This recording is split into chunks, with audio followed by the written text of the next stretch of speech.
जय हिंद प्यारे साथियों। कैसे हो आप सब? बिल्कुल मस्त होंगे। आज का ये वीडियो आप सभी कैंडिडेटों के लिए बहुत ज़्यादा महत्वपूर्ण होने वाला है, क्योंकि आज के इस वीडियो में मैं आज आपके साथ डिस्कस करने वाला हूँ बहुत ही डिटेल के साथ एक रेलवे की वैकेंसी के बारे में, जो जल्द ही आने वाली है। उसका आज नोटिफिकेशन जारी हो चुका है और उसके जो फॉर्म है वो इसी मंथ में लगभग 20 तारीख से भरना स्टार्ट हो जाएंगे। बहुत सारे टीचर्स हैं, बहुत सारे प्लेटफॉर्म हैं जिनके माध्यम से आपको उस वैकेंसी के बारे में पता चल चुका होगा। रेलवे से एक नोटिफिकेशन जारी हुआ है एक भर्ती का, जिसका नाम है कॉमर्शियल कम टिकट क्लर्क की। ठीक है, तो आज की इस वीडियो में मैं आपको बहुत ही डिटेल से, बहुत ही सिस्टमेटिक वे में समझाने वाला हूं कि यदि आप कॉमर्शियल कम टिकट क्लर्क बन जाते हो तो आपका यहां पर सिलेक्शन प्रोसीजर क्या रहने वाला है, आपकी ट्रेनिंग कहां पर होगी, किस तरीके से होगी, आपका जॉब प्रोफाइल क्या रहने वाला है, आपका ड्यूटी टाइम क्या रहने वाला है, आपको सैलरी कितनी मिलेगी, आपका ड्रेस कोड क्या रहने वाला है, आपका ट्रांसफ़र किस तरीके से हो सकता है, आपका प्रमोशन किस तरीके से हो सकता है, साथ ही साथ आपको रेलवे के द्वारा कौन कौन सी एक्स्ट्रा एडवांस से फैसिलिटीज़ प्रोवाइड करवाई जाएंगी, और सबसे महत्वपूर्ण टॉपिक, इस वैकेंसी के जो एडवांटेज हैं और जो डिसएडवांटेज हैं, इनके बारे में भी हम बहुत ही डिटेल से डिस्कस करेंगे। तो ओवरऑल ये वीडियो आपका जो कॉमर्शियल कम टिकट क्लर्क बनने का जो सपना है उसको पूरा करने में, आपको मोटिवेट करने में बहुत ही बेहतरीन तरीके से मदद करने वाला है। तो बिना देरी किए हम अपने इस वीडियो की शुरुआत करते हैं। आपने अभी तक यदि इस चैनल को सब्सक्राइब नहीं किया तो प्लीज एक बार चैनल को जरूर सब्सक्राइब करें, वीडियो को लाइक करें और आपके जितने भी दोस्त हैं उन सभी के साथ एक बार इस वीडियो को जरूर शेयर करें, ताकि उन सभी को इस भर्ती के बारे में बहुत डिटेल से पता चल सके, उनको भी इस वैकेंसी के बारे में बिल्कुल डिटेल से सब कुछ पता चल जाए।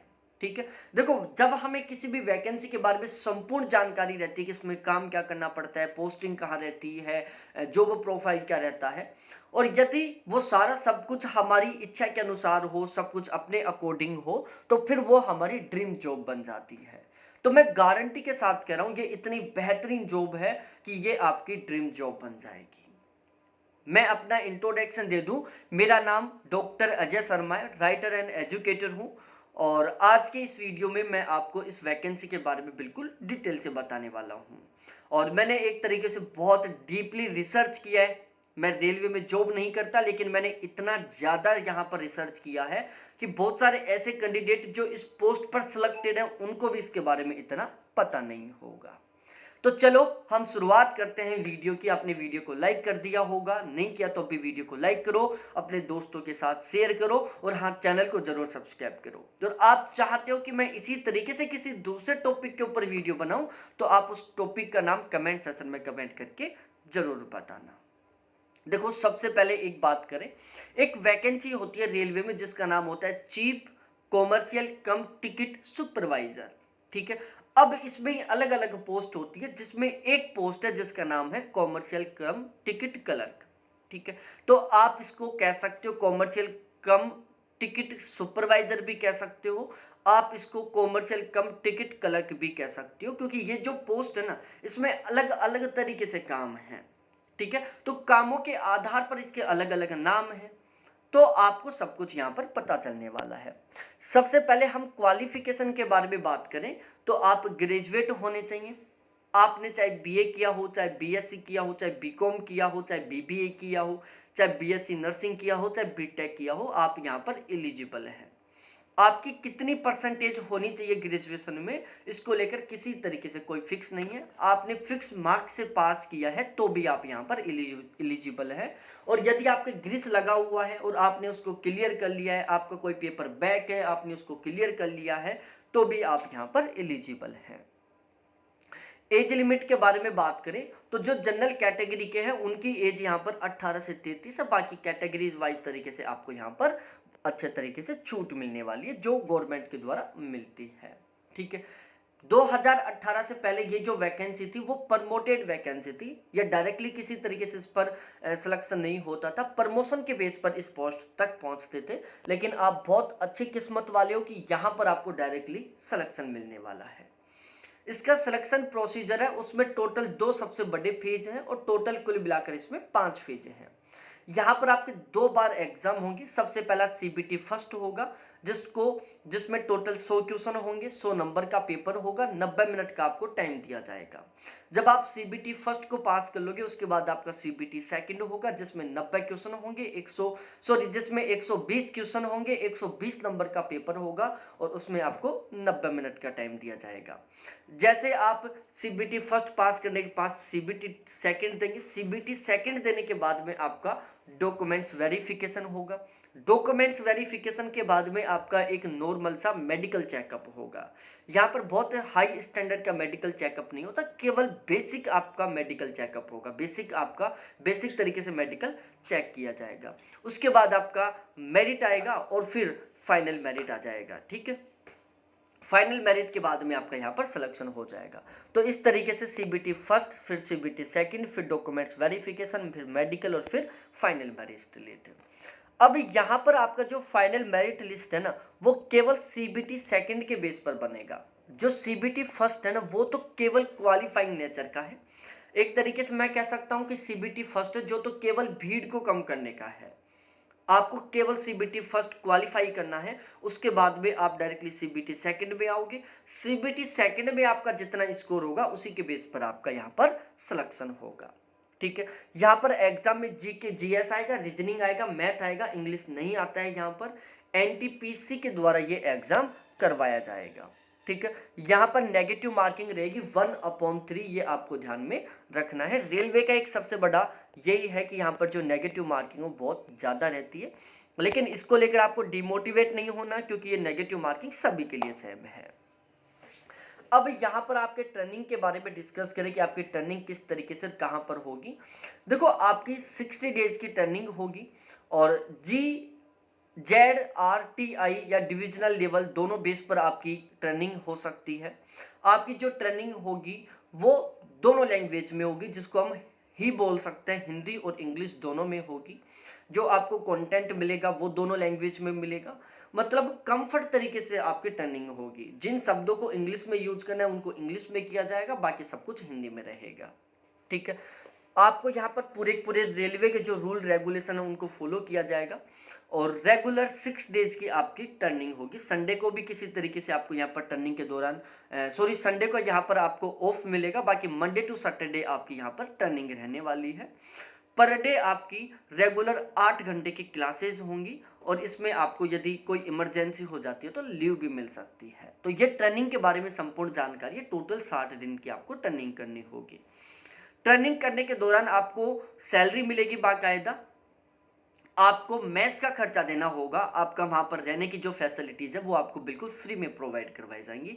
जो मेस का जो खर्चा आएगा वो आपका डिपेंड करेगा कितना मेस का खर्चा आता है। बहुत ज़्यादा नहीं आएगा। आपको जिस तरीके का खाना मिलेगा उसके अकॉर्डिंग मेस का खर्चा आएगा, जो आपको पे करना पड़ेगा। बाकी सारी फैसिलिटीज़ आपको फ्री मिलेंगी। ड्रेस के आपको पे करने पड़ेंगे, जो आपको मिलेंगे सैलरी में उसी में से पे करने पड़ेंगे। ठीक है, ट्रेनिंग के बाद में आपको वहाँ पर ओवरऑल पोस्टिंग हो जाएगी।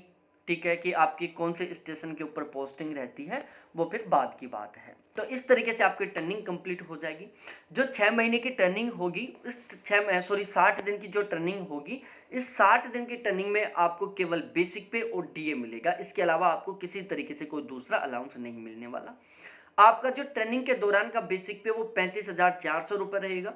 फिलहाल में जो डीए की रेट है वो 50% है। 50% के अकॉर्डिंग यदि हम डीए कैलकुलेट करते हैं तो 17,700 रुपये 35,400 का डीए बनता है। तो टोटल 53,100 रुपये आपको शुरू के जो 60 दिन की आपकी ट्रेनिंग रहेगी उस दौरान आपको मंथली सैलरी मिलेगी। बहुत अच्छी खासी सैलरी है, 53,100 रुपये।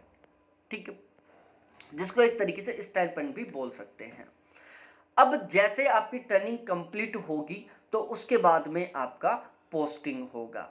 ठीक है, अब आपकी पोस्टिंग कहाँ पर रहेगी, ड्यूटी टाइम आपका किस तरीके से रहेगा, इसके ऊपर चर्चा करते हैं। यहाँ तक का सब कुछ आपको बहुत ही सिस्टमेटिक तरीके से समझ में, इजी वे में समझ में आ गया होगा। देखो पोस्टिंग आपकी ऑलमोस्ट या तो एक्स सिटी में होगी या वाई सिटी में होगी, जेड सिटी में आपकी पोस्टिंग नहीं होगी। बहुत सारे कैंडिडेट को जेड सिटी के बारे में पता नहीं। देखो पूरे भारत को टोटल 3 कैटेगरी में डिवाइड किया गया है, एक्स, वाई और जेड। एक्स सिटी में जो सबसे बड़े शहर है जहां की पॉपुलेशन करोड़ों में है उनको शामिल किया जाता है, मतलब 1 करोड़ से ज्यादा जनसंख्या वाले जो शहर है जैसे दिल्ली, मुंबई, कोलकाता, चेन्नई, बेंगलुरु, पुणे हो गया, ये एक्स सिटी के आते हैं। दूसरा वाई सिटी जिनकी जनसंख्या 50 लाख से ज्यादा है, ठीक है। और तीसरा होता है जेड सिटी जो बिल्कुल रूरल एरियाज आते हैं, बिल्कुल ग्रामीण क्षेत्र आते हैं। जो ग्रामीण क्षेत्र के रेलवे स्टेशन है वो किस में आते हैं, जेड सिटी में आते हैं। आपकी पोस्टिंग या तो एक्स सिटी में होगी या वाई सिटी में होगी, कभी भी आपकी पोस्टिंग जेड सिटी में नहीं होगी, मतलब रूरल एरियाज में आपकी कभी भी पोस्टिंग नहीं होने वाली है, ठीक है। अब यहां पर आपका जो वर्क प्रोफाइल है वो अलग अलग तरीके से होगा। अब देखो यहां पर आप एज ए स्टेशन पर काम कर सकते हो, ठीक है। आप डिप्टी सीटीआई के रूप में काम कर सकते हो जिसमें आपका बुकिंग, पार्सल, गुड्स क्लर्क के रूप में जॉब रहने वाला है। आप डीआरएम ऑफिस में काम कर सकते हो या आप चीफ कॉमर्शियल क्लर्क के रूप में काम कर सकते हो एक कॉमर्शियल ब्रांच में, ठीक है। ये जो वैकेंसी निकली है वो ये वाली निकली है, चीफ कॉमर्शियल क्लर्क इन कॉमर्शियल ब्रांच में, ठीक है। अब ये इसी की जो मैं आपको स्टार्टिंग में बताया था, चीफ कम कॉमर्शियल कम कौन सी थी ना वो ध्यान नहीं आ रहा, एक मिनट। चीफ कॉमर्शियल कम टिकट जो सुपरवाइजर थी उसी का एक भाग है। ये अलग अलग तरीके के जो काम होते हैं उसके बेस पर, तो ये आपकी अलग अलग पोस्टिंग रहने वाली है। एज ए स्टेशन पर भी हो सकती है, डिप्टी सीटीआई के रूप में भी हो सकती है, chief booking clerk parcel goods clerk के रूप में भी हो सकती है, डीआरएम ऑफिस के रूप में भी हो सकती है, या फिर अब चीफ कॉमर्शियल क्लर्क के रूप में कॉमर्शियल ब्रांच में भी हो सकती है। किसी में भी रहे आपकी पोस्टिंग, आपका जो ड्यूटी टाइम है वो कुछ इस तरीके से रहेगा। 8 घंटे की ड्यूटी रहेगी, आपका नाइट शिफ्ट भी हो सकता है। 3 शिफ्ट होती हैं, सुबह 6 से दोपहर के 2 बजे तक, दोपहर के 2 से रात के 10 बजे तक, रात के 10 से सुबह 6 बजे तक। 8-8 घंटे का होता है। वीक में एक ऑफ मिलेगा। अब वो फिक्स नहीं है कि संडे मिलेगा, किसी को मंडे मिल सकता है, किसी को मंगलवार, शनिवार, बुधवार, बृहस्पतिवार, वो सिचुएशन के अकॉर्डिंग आपको वीक में एक ऑफ मिलेगा, मतलब महीने में केवल 4 छुट्टियां मिलेंगी आपको, ठीक है। यदि आपकी पोस्टिंग पीआरसी में होती है तो आपको रेगुलर संडे को ऑफ मिलेगा, ठीक है, यदि आप पीआरसी में पोस्टिंग रहती है। यदि आपकी पोस्टिंग डिप्टी सीटीआई के रूप में होती है तो आपको ट्रेवलिंग टाइप की जॉब हो सकती है, आपको ट्रेवलिंग भी करनी पड़ सकती है अलग अलग जगह, आपको ऐसी रेल के अंदर भी, जैसे जो ट्रेन है उसके अंदर भी आपकी ड्यूटी हो सकती है। और यदि आपकी पोस्टिंग डीआरएम ऑफिस में होती है तो आपको वीक में 2 ऑफ मिलेंगे, एक सैटरडे को और एक संडे को, मतलब मंडे टू फ्राइडे आपकी पोस्टिंग रहेगी। तो छुट्टियों के बेस पर बात करें तो ये सबसे शानदार है यदि आपकी पोस्टिंग डीआरएम ऑफिस में हो जाती है तो ये आपको अच्छे से समझ में आ गया। अब हम यहां पर जो जॉब प्रोफाइल है उसके बारे में डिस्कस कर लेते हैं कि जॉब प्रोफाइल आपका किस तरीके से रहने वाला है। देखो जॉब प्रोफाइल दोनों तरीके का हो सकता है, आपका एज ए ऑफिस में भी हो सकता है और फील्ड में भी हो सकता है, ठीक है। आपका job profile ticket checking at station platform, ठीक है, जो स्टेशन या प्लेटफॉर्म है वहां पर टिकट चेक करने का काम भी आपका होगा, ठीक है ना। जैसे जो यात्री पैसेंजर आते जाते हैं, हम जब ट्रेन से सफर करते हैं, हम जब स्टेशन पर होते हैं तो कोई कैंडिडेट आकर जो सफेद शर्ट और ब्लैक पैंट पहना हुआ होता है वो हमारे आके टिकट चेक करता है। तो आपकी पोस्टिंग टिकट कलेक्टर के रूप में, चेकिंग करने वाले के रूप में भी हो सकती है। आपको टिकट चेक करना भी पड़ सकता है, कहाँ के ऊपर, प्लेटफॉर्म के ऊपर। ध्यान रखना ट्रेन के अंदर टिकट चेक करने का आपके पास किसी तरीके से कोई परमिशन नहीं होता। कुछ विशेष कंडीशन होती है जब आपको रेलवे के द्वारा अथोराइज किया जाता है कि आप रेल के अंदर भी टिकट चेक कर सकते हो, बाकी आपको रेल के अंदर टिकट चेक करने की कोई परमिशन नहीं रहेगी। रेलवे स्टेशन के ऊपर आपका पूरा अधिकार है कि आप हर एक कैंडिडेट का टिकट चेक कर सकते हैं। तो आप सोच सकते हैं कि आपकी ऊपर की कमाई भी यहाँ पर कुछ होने वाली है, ठीक है। आप पार्सल और गुड्स क्लर्क के रूप में भी काम करने वाले हो। पार्सल गुड्स रिकॉर्ड, मतलब जैसे हम ट्रेन के माध्यम से अपना सामान भेजते हैं, सामान लाते हैं। जब आप ट्रेन में सफर करते होंगे तब आपको पता चला होगा कि रेलवे स्टेशन के ऊपर बहुत सारे बॉक्स रखे होते हैं। जैसे ट्रेन आती है वो बॉक्स धड़ाधड़ डब्बे में भर दिए जाते हैं या फिर उतारे जाते हैं। तो वो जो पार्सल हो रहा है जो सामान का पार्सल हो रहा है उसको चेक कर सकते हो कि इस डब्बे के अंदर क्या सामान जा रहा है, कहाँ पर जा रहा है, क्या इस डब्बे का इन्होंने टिकट बनवाया है। ठीक है, इस तरीके से आप उसका पार्सल का कंप्लीटली चेकअप कर सकते हो। ठीक है, यदि आपकी पोस्टिंग पीआरसी के रूप में होती है तो आपको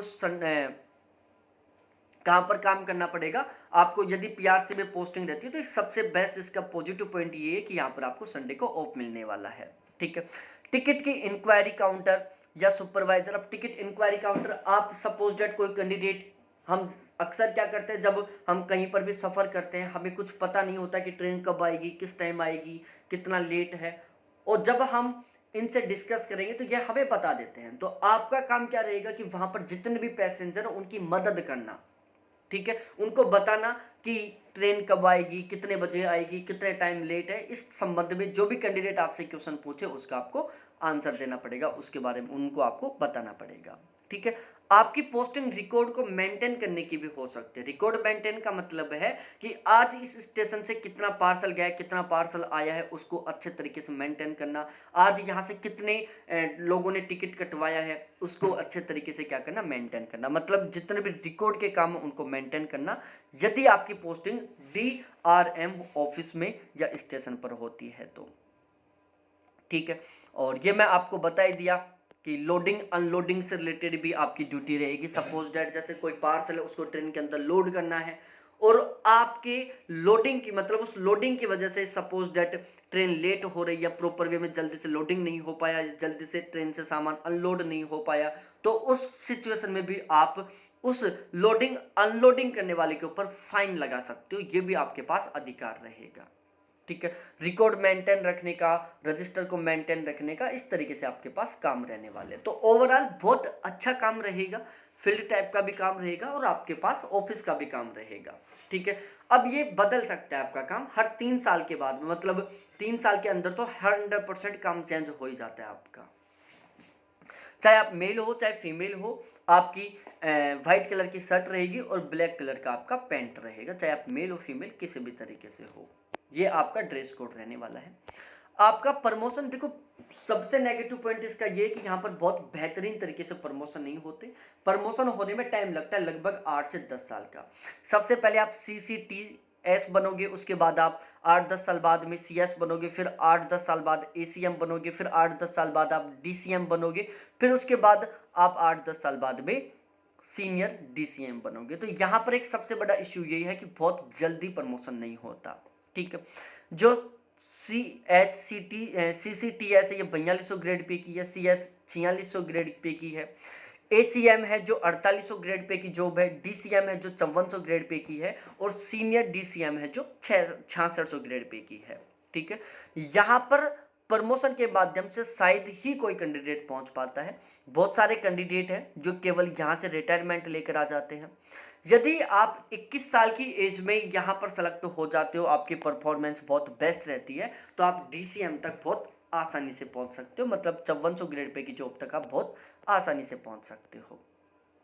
सैलरी के बारे में बात करें, 4200 ग्रेड पे की जॉब है, लेवल 6 में आती है। आपका बेसिक पे 35,400 रुपये रहने वाला है पहले महीने का। ठीक है, DNS अलाउंस जिसको हम DA बोलते हैं, महंगाई भत्ता बोलते हैं, फिलहाल में 50% है। ये सेंट्रल गवर्नमेंट के ऊपर डिपेंड करेगा, ये बढ़ता रहता है। ऑलमोस्ट जो DA है वो साल में 2 बार बढ़ता है, एक बार जनवरी में और एक बार कब बढ़ता है, जून जुलाई में बढ़ता है। ये कितना बढ़ेगा ये डिपेंड करता है गवर्नमेंट के ऊपर, लेकिन एवरेज 6 से 8% के बीच में हर साल DA बढ़ता है। फिलहाल में 50% DA की रेट है, तो 35,400 का यदि हम 50% कैलकुलेट करते हैं तो 17,700 रुपये आपका DA बन जाएगा। ठीक है, अब ये डिपेंड करता है कि आपकी पोस्टिंग कहाँ पर रहती है। उसके बाद HRA। ठीक है, DA पर पोस्टिंग का कहीं किसी तरीके से कोई फर्क नहीं पड़ता। अब हम HRA के मामले में बात करें, यदि आपकी पोस्टिंग X सिटी में रहेगी तो आपका HRA 30% रहेगा जो कि 10,260 रुपये बनेगा। यदि आपकी पोस्टिंग Y सिटी में रहती है तो आपका HRA 20% बनेगा, मतलब 7,080 रुपये। क्योंकि सेंट्रल गवर्नमेंट ने HRA के मामले में पूरे भारत को 3 कैटेगरी में डिवाइड किया, X, Y और Z। X city Delhi, Mumbai, Kolkata, Chennai, Bangalore जो बड़ी सिटी है वहां पर 30% HRA। जेड सिटी में रूरल एरियाज गांव जहां पर आपको केवल 10% एचआर मिलेगा, और बीच के जो सिटी है वहां पर 20%। तो आपकी पोस्टिंग या तो एक्स में रहेगी या वाई में रहेगी, मतलब आपको या तो 20% एचआर मिलेगा या फिर 30% मिलेगा। सेंट्रल गवर्नमेंट के रूल रेगुलेशन के अकॉर्डिंग जो एचआर वो भी बढ़ सकता है। जैसे थोड़े दिन पहले जो एचआर था वो 9, 18, 27 था, अब इसको बढ़ाकर 10, 20, 30% कर दिया गया है। ठीक है, आपको ट्रांसपोर्टेशन अलाउंस मिलेगा एक्स सिटी में 5400 रुपए, वाई और जेड सिटी में 2700 रुपए मिलेगा। इसके अलावा आपको और भी अलाउंस मिलेंगे, जैसे एनडीए मिल गया, एनएचए मिल गया, जो इसके अलावा आपको जो ट्रेवलिंग अलाउंस मिलेगा जो ऑलमोस्ट 1000 रुपए पर डे के अकॉर्डिंग मिलेगा, यदि आपकी पोस्टिंग ट्रेवलिंग टाइप की रहती है। ठीक है, तो इस तरीके से सारा सब कुछ सीन रहने वाला है। तो इन सभी को मिलाकर आपकी जो पहले महीने की ग्रोस सैलरी है वो तैयार होगी। ठीक है, तो आपकी यदि पोस्टिंग किस में रहती है, एक्स सिटी में रहती है, तो आपकी पहले महीने की जो ग्रोस सैलरी है वो बनेगी कितनी, 69,120 रुपए। यदि आपकी पोस्टिंग वाई सिटी में रहती है तो आपकी पहले महीने की ग्रोस सैलरी बनेगी 62,880 रुपए, और यदि आपकी पोस्टिंग जेड सिटी में है तो आपकी पहले महीने की ग्रोस सैलरी बनेगी 59,340 रुपए।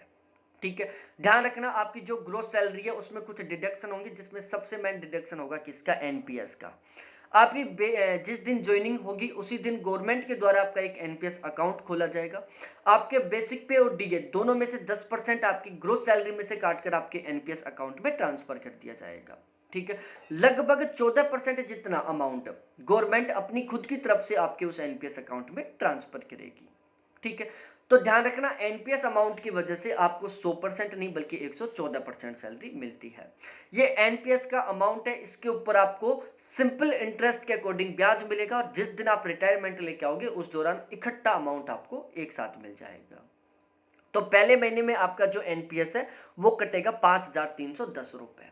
तो एनपीएस कटने के बाद आपके पहले महीने में कितनी सैलरी आपके अकाउंट में ट्रांसफर करे होगी, इसके बारे में डिस्कस कर लेते हैं। तो यदि आप एक्स सिटी में पोस्टेड हो तो पहले महीने की आपकी नेट सैलरी रहेगी 63,810 रुपए। वाई सिटी में पोस्टेड हो तो आपकी पहले महीने की सैलरी रहेगी 57,570 रुपए, जो आपके अकाउंट में ट्रांसफर होगी। और यदि आप जेड सिटी में पोस्टेड हो तो पहले महीने की जो नेट सैलरी है वो रहेगी 54,030 रुपए, जो कि आपके अकाउंट में ट्रांसफर होगी।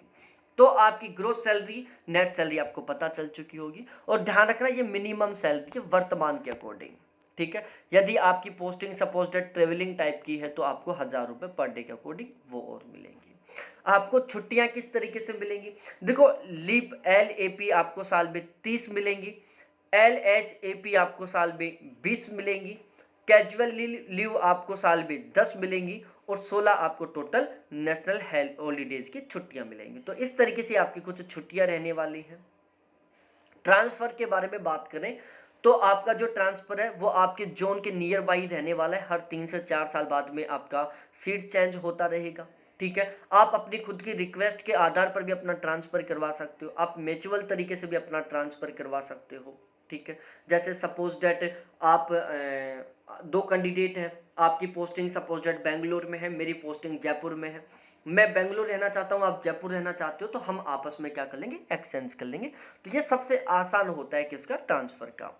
एक सपोज ग्राउंड लेवल पर ट्रांसफर होता है, सपोज डेट आपकी वाइफ किसी जॉब में या आपके हस्बैंड किसी जॉब में है तो बहुत इजी वे में आपका ट्रांसफर हो जाएगा। तो ये आपको यहाँ पर समझ में आ गया होगा। फैसिलिटीज के बारे में बात करें, आपको एक बहुत बेहतरीन वाला क्वार्टर मिलेगा। ठीक है, और आपकी कंप्लीट फैमिली को फ्री मेडिकल फैसिलिटीज मिलेंगी रेलवे के हॉस्पिटल में। और इसके अलावा आपके बच्चों को चाइल्ड एजुकेशन मिलेगा, मतलब आपके दो बच्चे हैं तो दोनों के दोनों बच्चों को पहले एलकेजी से लेकर 12वीं क्लास तक हर साल 33,750 रुपए का एजुकेशन लीव मिलेगा, एजुकेशन अलाउंस मिलेगा। इसके अलावा आपको पास मिलेंगे, आप और आपकी फैमिली मेंबर फ्री में रेलवे में सफर कर सकते हो। दीपावली को आपका बोनस मिलेगा 17,951 रुपए का, क्योंकि दिवाली में भी आपकी क्या रहेगी, पोस्टिंग रहेगी। दिवाली की आपकी किसी तरीके से कोई स्पेशल छुट्टी नहीं रहेगी, क्योंकि ज्यादातर लोग दिवाली के दौरान सफर करते हैं, उस दौरान आपका किसी तरीके से छुट्टी नहीं रहेगा। तो उसके तौर पर आपको 17,951 रुपए का बोनस मिलने वाला है। ठीक है, अब ये इसके कुछ एडवांटेज डिसएडवांटेज हैं जो आपके खुद के नेचर के ऊपर डिपेंड करते हैं। ठीक है। सपोज दैट आपको फील्ड की जॉब बढ़िया लगती है तो ये आपका एडवांटेज है, आपको ऑफिस की जॉब अच्छी लगती है तो ये आपका एडवांटेज है। आपको फील्ड की जॉब अच्छी लगती है, यदि आपकी पोस्टिंग ऑफिस बेस पर हो जाती है तो ये आपके लिए डिसएडवांटेज है। यदि आपको ऑफिस की जॉब अच्छी लगती है और आपका पोस्टिंग फील्ड में हो जाता है तो ये आपके लिए डिसएडवांटेज है, जो आपके ऊपर डिपेंड करता है। बाकी बहुत गजब की जॉब है, बहुत बेहतरीन है। रेलवे की हर एक पोस्ट में बहुत शानदार हर एक कैंडिडेट को फैसिलिटीज प्रोवाइड करवाई जाती है, बहुत बेहतरीन तरीके से सैलरी मिलती है। तो सारा सब कुछ बिल्कुल सिस्टमेटिक वे में अच्छे से समझ में आ गया होगा। अभी तक वीडियो को लाइक नहीं किया तो प्लीज वीडियो को लाइक करो, अपने दोस्तों के साथ शेयर करो, चैनल को जरूर सब्सक्राइब करो। बहुत बहुत धन्यवाद सभी साथियों को देखने के लिए, थैंक्स बाय। और आप कमेंट सेक्शन में कमेंट करके बताओ कि वीडियो कैसा लगा, हम नेक्स्ट वीडियो कौन से टॉपिक के ऊपर लेकर आए ये भी आप जरूर बताएं।